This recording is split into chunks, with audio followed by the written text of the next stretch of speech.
Hello guys, PCS preparation के online platform में मैं प्रिया आपका स्वागत करती हूँ। आई होप आप सब बहुत अच्छे होंगे और पढ़ाई कर रहे होंगे।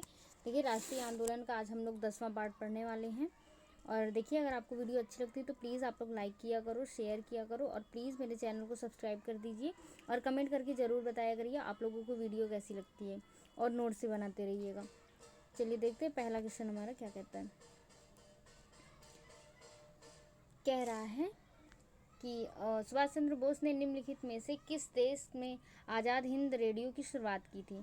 ऑप्शन है जापान, ऑस्ट्रिया, जर्मनी और मलेशिया। इसका राइट आंसर है जर्मनी, यानी सी आपका राइट आंसर हो जाएगा। देखिए, सुभाष चंद्र बोस जो थे, आज़ाद हिंद एक संस्था थी,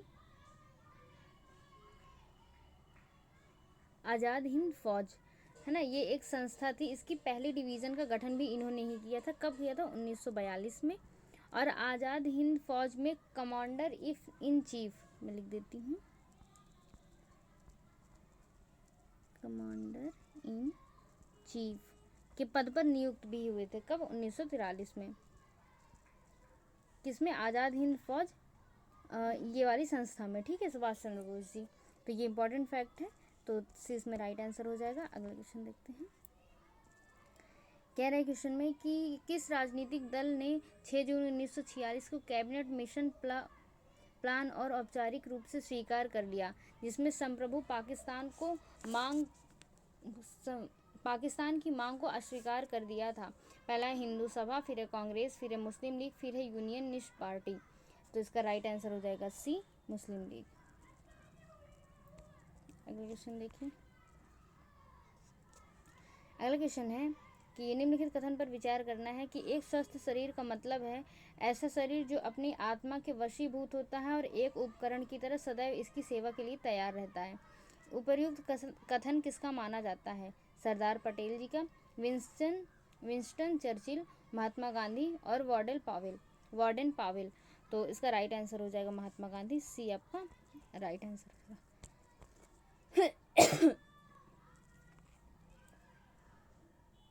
क्वेश्चन आया है कि फिनिक्स बस्ती यानी व्यवस्थापन का संस्थापक इनमें से कौन था?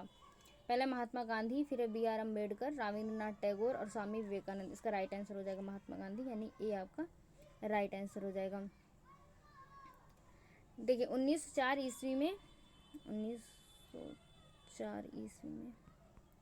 कहाँ पर? दक्षिण अफ्रीका में। दक्षिण अफ्रीका में डरबन नाम की एक जगह थी, वहाँ पर फिनिक्स बस्ती की स्थापना की गई थी। ठीक है, 1904 ईस्वी में। ये सन इम्पॉर्टेंट है। अगला क्वेश्चन देखते हैं।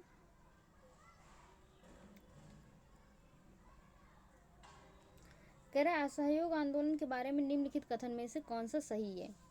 तो पहला ऑप्शन जो हमारा दिया हुआ है, कह रहा है कि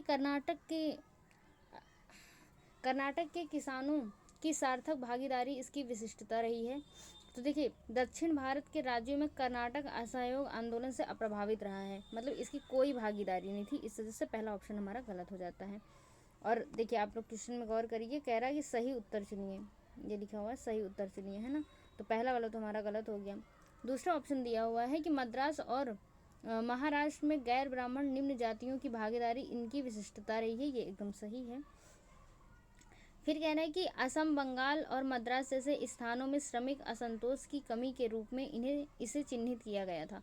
तो देखिए, असम घाटी, बिहार, उड़ीसा, बंगाल, मद्रास और ये मतलब इतने एरिया थे। इसमें दिया है असम, बंगाल, मद्रास, केवल ये 3 दिया है। बाकी इसमें 2-3 और है, बिहार है, ठीक है, बंगाल है, असम घाटी है, तो 2-3 नाम और है। और इसमें केवल दिया हुआ है, देखिए, असम, बंगाल और मद्रास दिया हुआ है, जबकि इसमें बिहार भी आता है, असम घाटी भी आता है, बंगाल भी आता है, मद्रास भी आता है, उड़ीसा भी आता है। तो केवल इतना दिया गया है, इस वजह से ये ऑप्शन में हमारा गलत हो जाता है, क्योंकि 2-3 जगह और हैं, तो इसमें ये नहीं दिया, इस वजह से ये भी गलत हो जाता है। श्रमिक असंतोष यहाँ पर सामने आया था। फिर नेक्स्ट देखिए क्या दिया हुआ है ऑप्शन में कि 1922 में झकझोर देने वाली चौरी चौरा कांड का इस आंदोलन पर बुरा प्रभाव पड़ा, जिसके बाद गांधी जी द्वारा इस आंदोलन को अत्यंत सूक्ष्म पैमाने पर जारी रखने का निर्णय किया गया। देखिए नहीं, यह असहयोग आंदोलन वापस ले लिया गया था, यहाँ से वापस ले लिया गया था 12 फरवरी 1922 को, 12 फरवरी 1922 ईस्वी को वापस ले लिया गया था असहयोग आंदोलन। तो इस वजह से ये ऑप्शन भी हमारा गलत है। सही कौन सा है? केवल 2 सही है, केवल 2 सही है। देखिए ये दिया हुआ केवल 2, यानी डी आपका राइट आंसर हो जाएगा। अगला क्वेश्चन देखते हैं।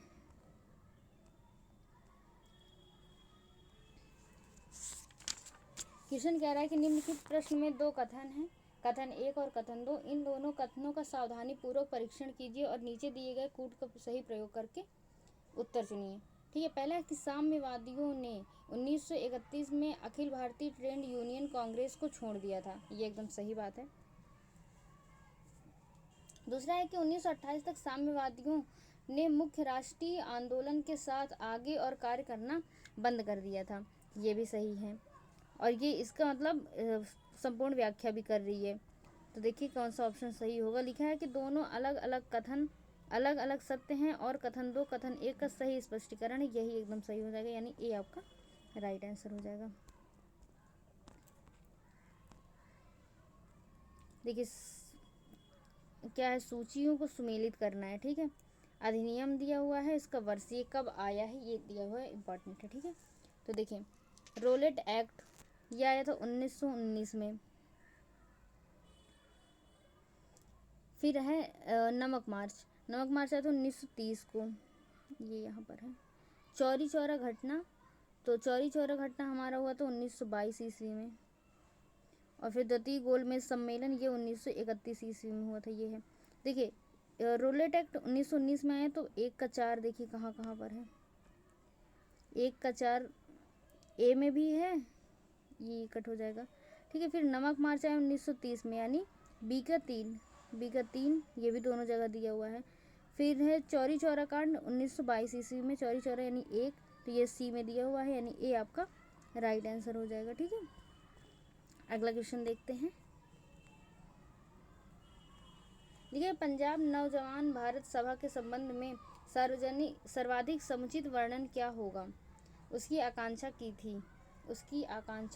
कि एक बार फिर से क्वेश्चन पढ़ते कि पंजाब नौजवान भारत सभा के संबंध में सर्वाधिक समुचित वर्णन क्या होगा?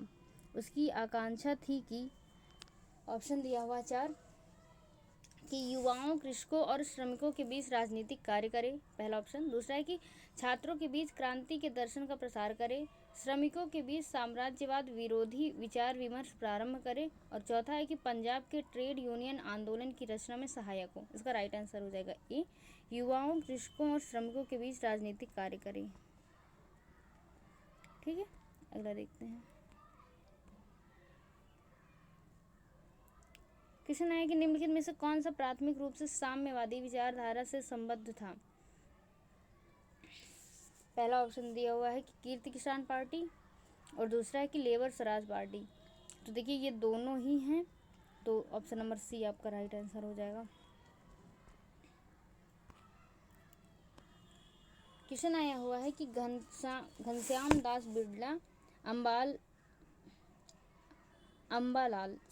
अंबालाल साराभाई एवं वालचंद हीराचंद में कौन सी बात सामान्य थी? मतलब इन तीनों व्यक्ति में कौन सी बात सामान्य थी? घनश्याम दास बिरला, अंबालाल साराभाई और वालचंद एवं हीराचंद। तो ठीक है, तो ये है कि ये भारत के समाजवादी आंदोलन के अग्रणी सदस्य थे, पहला ऑप्शन। दूसरा है ये भारतीय उद्योगपति थे, ये राष्ट्रवादी नेता थे, या उपर्युक्त सभी। इसका राइट आंसर हो जाएगा बी, ये भारतीय उद्योगपति थे। अगला क्वेश्चन देखते हैं। कह रहे हैं कि निम्नलिखित में से कौन समाचार पत्रों का समुच्चय सेट खिलाफत आंदोलन के दौरान शिक्षित भारतीय मुसलमानों के सरोकारों को प्रतिबिंबित करता था? तो पहला है कॉमरेड और हमदर्द, कॉमरेड और हिंदुस्तान टाइम, जमींदार और मुस्लिम वॉइस, और है कॉमरेड, हमदर्द, जमींदार और अल हिलाल। इसका राइट आंसर हो जाएगा डी, ये चारों अखबार। ठीक है, देखिए APJ अब्दुल कलाम जी के द्वारा एक पत्रिका जो अल हिलाल है, ये किसकी है? अब्दुल कलाम जी की है। मैं ऐसे शॉर्ट में लिख रही हूँ, आप लोग लिख लीजिएगा, ठीक है। और फिर एक थे सिराजुद्दीन अहमद, इनकी जो पत्रिका थी जमींदार। सिराजुद्दीन अहमद कहाँ गई जमींदार?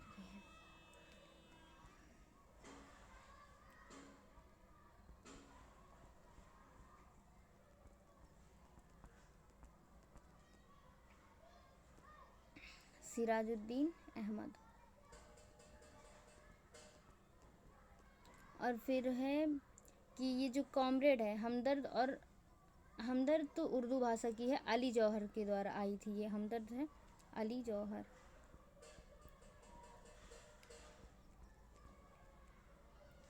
और कॉमरेड ये अंग्रेजी का है, ठीक है, ये अंग्रेजी भाषा का है।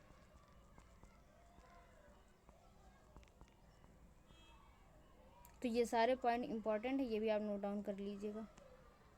तो डी इसमें आपका राइट आंसर हो जाएगा। अगले क्वेश्चन देखते हैं।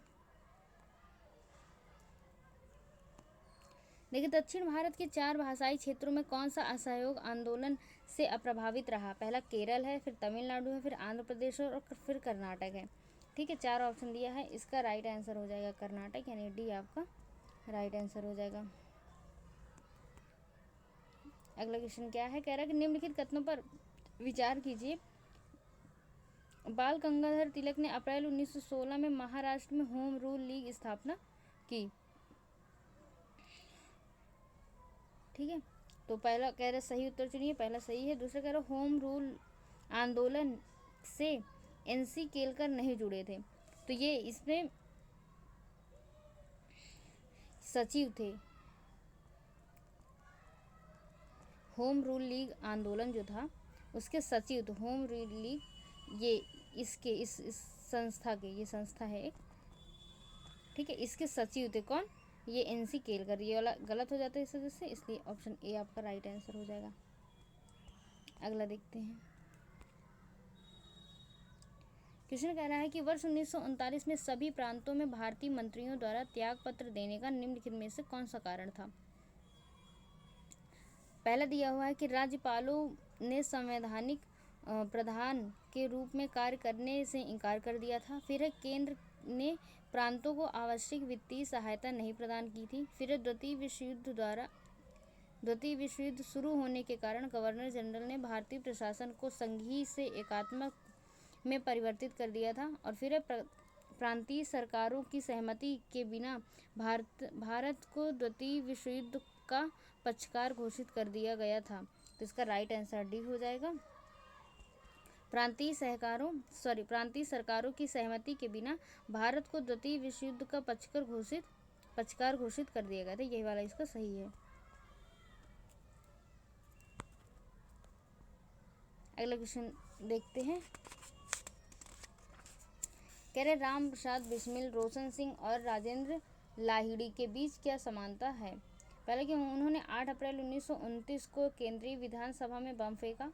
फिर वे स्वराज पार्टी के संस्थापक सदस्य थे। फिर वे हिंदुस्तान रिपब्लिकन एसोसिएशन के संस्थापक थे। और फिर वे काकोरी षड्यंत्र मामले से संबद्ध थे। इसका राइट आंसर हो जाएगा डी, वे काकोरी षड्यंत्र मामले से संबद्ध थे। डी आपका राइट आंसर हो जाएगा। ये तीनों क्वेश्चन देखिए, एक आया हुआ है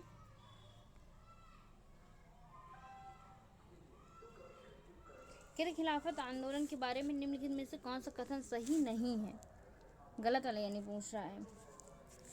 तो पहला ये खिलाफत आंदोलन की मांग थी कि खलीफा का नियंत्रण आवश्यक ही मुसलमानों के पवित्र स्थलों पर बना रहे। दूसरा है खिलाफत आंदोलन में उग्र प्रवृत्तियों का प्रतिनिधित्व मोहम्मद अली, शौकत अली और मौलाना आज़ाद जैसे युवा नेताओं द्वारा हुआ। फिर भारतीय मुसलमान नेताओं ने खिलाफत का एक प्रतीक के रूप में प्रयोग किया है जिससे भारतीय मुसलमान समुदाय को संगठित किया जा सके। और चौथा है कि 1920 में केंद्रीय खिलाफत समिति के दिल्ली सम्मेलन ने एक विशाल असहयोग आंदोलन को शुरू करने का निर्णय लिया। तो डी इसका राइट आंसर हो जाएगा, ठीक है। डी आपका राइट आंसर हो जाएगा। इसमें ज़्यादा कुछ एक्सप्लेन नहीं करना है, इसलिए मैं बस क्वेश्चन करा रही हूँ। अगला क्वेश्चन कह रहा है कि चटगांव समूह के बारे में निम्नलिखित में से कौन सा कथन सही नहीं है। इसमें भी नहीं पूछा जा रहा है। कह रहा है कि गणेश घोष, लोकनाथ बाल और अनंत सिंह सहित बड़ी संख्या में युवाओं ने इसकी सदस्यता ग्रहण की थी। पहला ऑप्शन ये दिया हुआ है। दूसरा कह रहा है कि इसके नेता सूर्यसेन समूह से जुड़ने से पहले ढाका के वकील थे। फिर सूर्यसेन और उनका समूह चटगांव में कांग्रेस के कार्य से निकटता से जुड़े थे। फिर इस समूह ने चटगांव के शस्त्रागारों पर अधिकार करने की एक कार्य योजना बनाई। तो देखिए इसमें जो गलत कथन है वो है बी, कि इसके नेता सूर्यसेन समूह से जुड़ने से पहले ढाका के वकील थे। ठीक है, तो ये वाला गलत है, बाकी और सारे सही है, तो बी आपका राइट आंसर हो जाएगा। अगला क्वेश्चन देखते हैं। कह रहे कि भारत छोड़ो आंदोलन की एक मुख्य विशेषता निम्नलिखित में से कौन सी है। तो पहला दिया हुआ है कि इस आंदोलन में स्त्रियों ने प्रमुख भूमिका नहीं निभाई, ये गलत है। फिर आंदोलन के दौरान महाराष्ट्र में नासिक एवं महत्वपूर्ण क्षेत्रीय आधार था, ये भी गलत है। फिर यह जमींदार विरोधी हिंसा के रूप में चिन्हित था, ये भी गलत है। फिर भारत के विभिन्न भागों में यह समानांतर सरकारों के उभार के रूप में चिन्हित था, ये सही है। तो डी आपका राइट आंसर हो जाएगा। तो चलिए आज की क्लास यहीं पर ख़त्म करते हैं। Thank you so much. पढ़ते रहिए, मस्त रहिए। जय हिंद।